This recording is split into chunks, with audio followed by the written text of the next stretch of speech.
You're listening to All of It on WNYC. I'm Allison Stewart.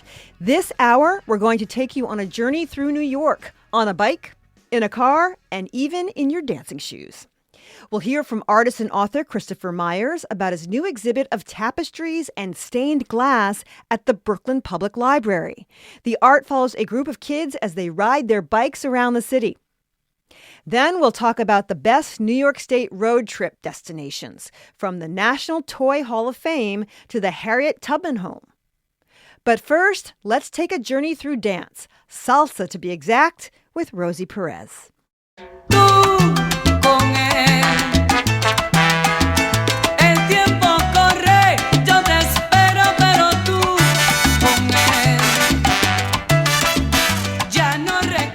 That was the 1985 single Tucanel by Frankie Ruiz, who fans often called El Papa de la Salsa. With roots stretching across the Afro-Caribbean diaspora, salsa became a global phenomenon in New York City's decades earlier. A new podcast tells the story of how a generation of Nuyorican and Caribbean artists shaped the sound and culture that still influences Latin music today. It's titled Our Thing, The Birth of Salsa in Nueva York. Hosted by actor, activist, and Brooklyn native Rosie Perez, the podcast goes back to 1964, when a Dominican musician teamed up with his Italian-American divorce attorney to start a humble little music label called Fania Records, working with the likes of Willie Colon and Celia Cruz.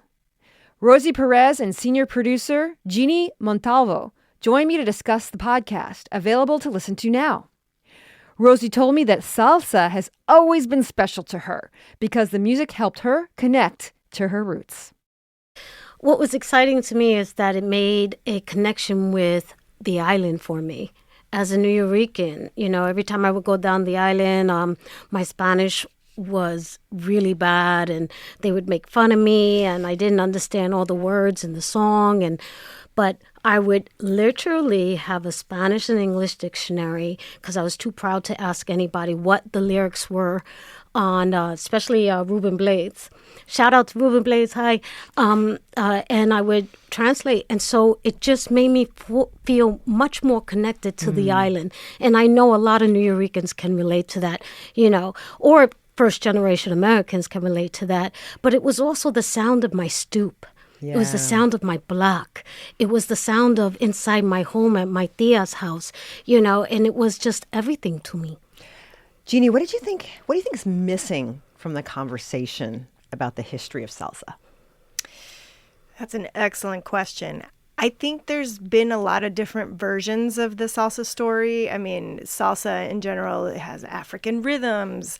There was Cuban song. There's all this, where did it start? Where did it come from? And salsa itself was something that was fused here in the city, right? Like the rhythms, you have them in Puerto Rico, you have them in Cuba, you have them all over the diaspora. But then this version, these fusions that started to happen here because there was a Cuban, there was a Dominican, there was a Jewish guy, there was an English guy.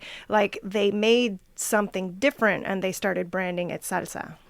Rosie, as you started hosting the show and learning all the different research, what surprised you the most?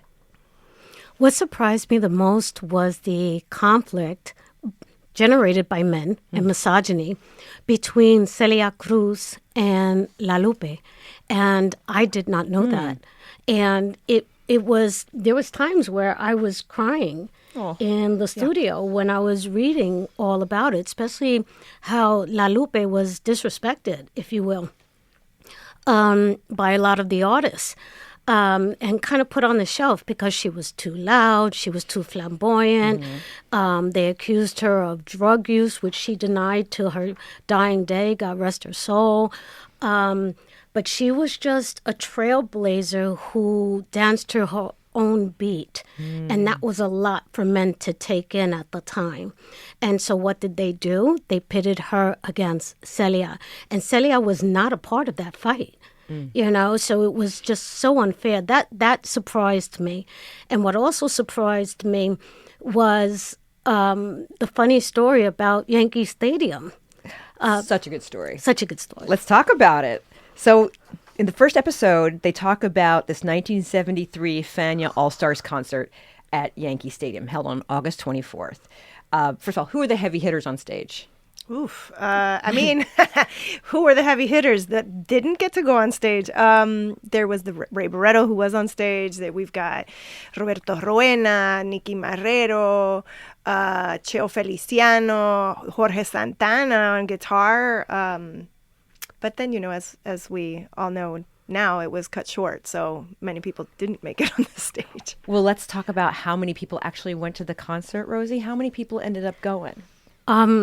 How many people were there? It's like 42,000. 42,000. Yeah. Yeah.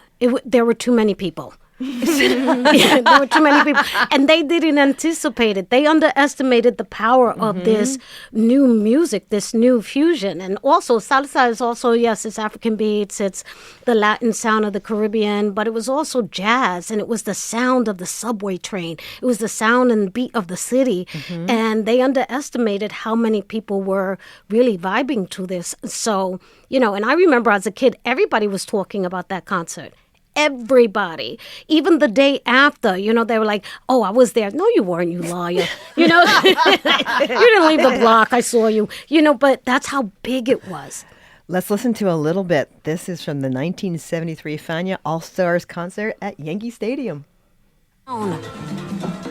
Johnny Pacheco, one of Fania co-owners and director, is dancing while he's conducting. He can't contain himself. Like every person on that stage is dancing. It's electric, as if the drums possess the people. And the crowd, who was sitting in the stadium seats, wanted to see their superheroes up close. They wanted to be on stage.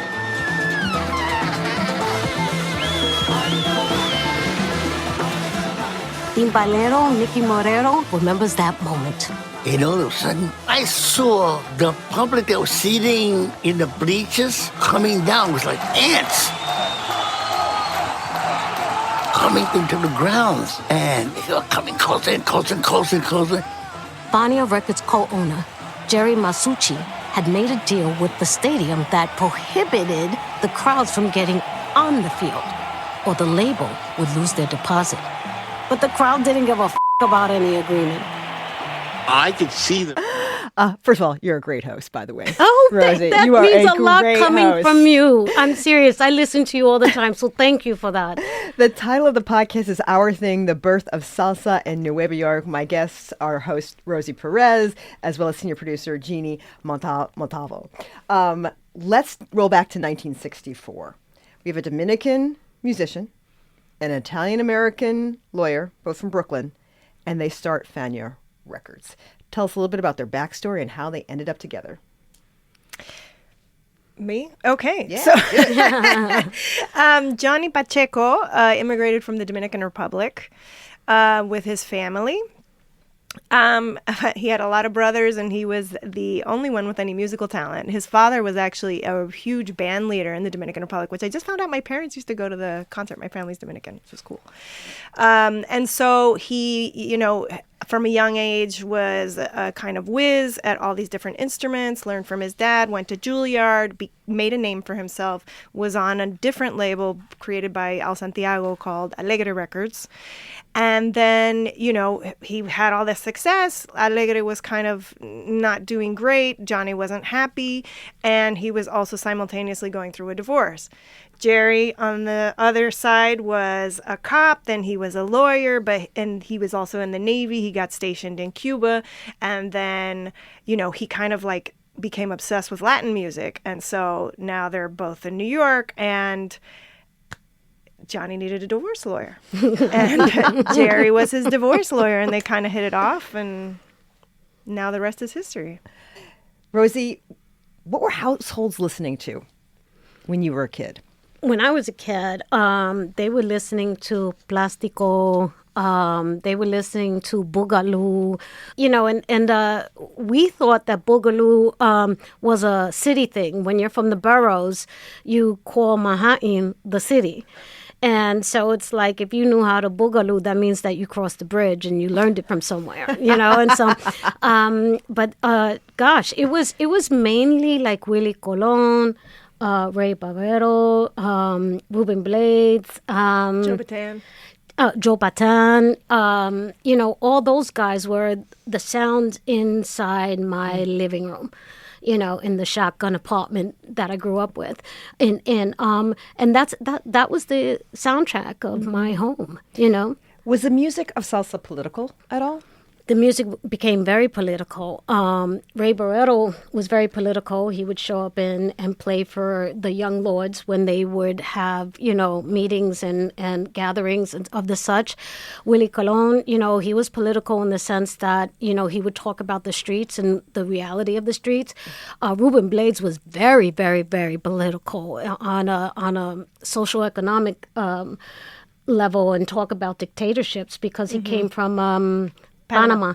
And so it really embodied what was going on in New York at the time. And that's why it was so explosive. People first liked it because they liked the rhythms and they liked the songs. But most people in New York didn't understand the words. And then when they started to really understand what they were saying, they were hooked. And it really, you introduced me as an activist, the Young Lords and Ruben Blades and all of the Fania, they're the ones that inspired my activism. Let's talk about musicology for a second, Janine. What separates salsa from other genres like merengue or bachata? The rhythm. Yeah, the rhythm. It's very basic. Like, salsa is very syncopated.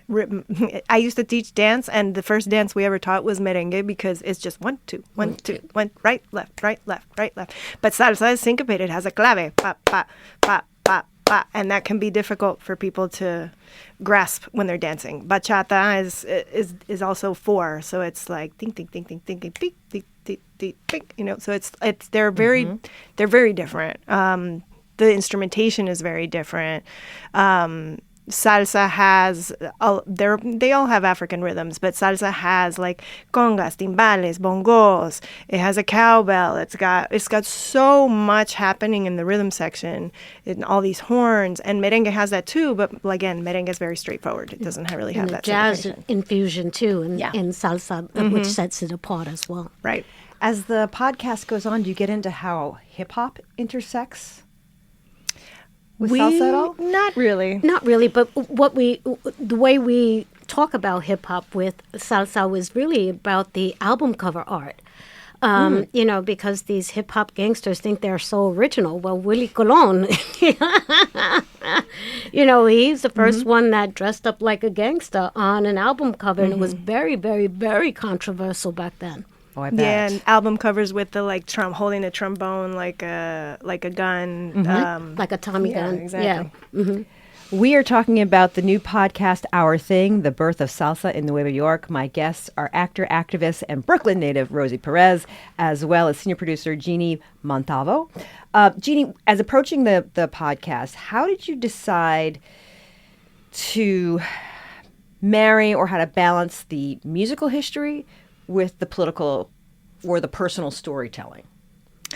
I think any good narrative is better driven with character. So it was kind of like, at one point I had an Excel sheet with like a timeline of like, this album came out at this time. This is what was going on politically in the U.S. This is what was going on in Latin America. And it was kind of like trying to understand how those things intersect. And I think, it's hard you can't understand music if you don't understand what was going on in the world at the time too. So like if album came out in 1973, what was happening in New York City in 1973? Why did this come out? Or like 78, Siembra came out. Like what was New York like in the 70s? Why was Ruben Blades writing about this stuff? What was happening in Latin America that made people, everybody kind of understand and identify with it?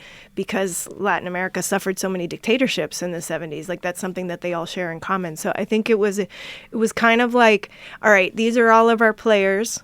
This is the list.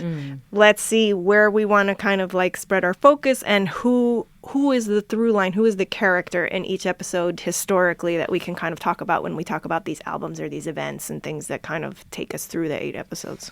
Rosie, so many people have gotten into salsa because of Bad Bunny just in the past 2 years.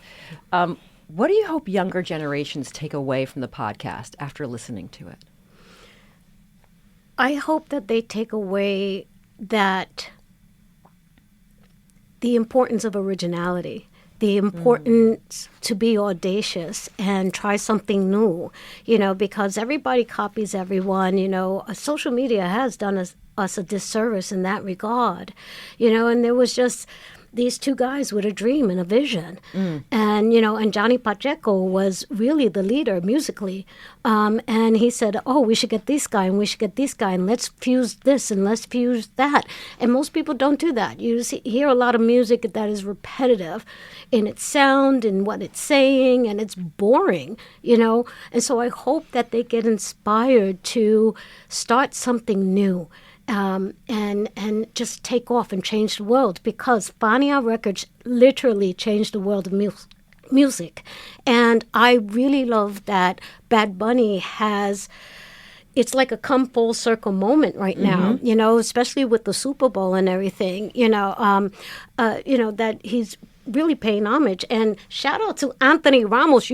Allison, you have to hear his new album. Is it great? It's really good. He's so good, too. He is so good, and so there's, and outside of him, like even Karol G, there's a lot of artists, young artists right now are reaching back, and so, and also it's like, yes, reach back and and understand the history of Fania, but also reach forward and keep making music move forward.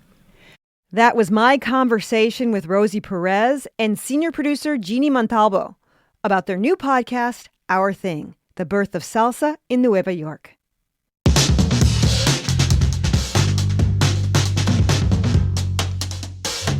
Up next, stained glass art that takes you on a bike ride around New York City. Artist and author Christopher Myers joins me to discuss.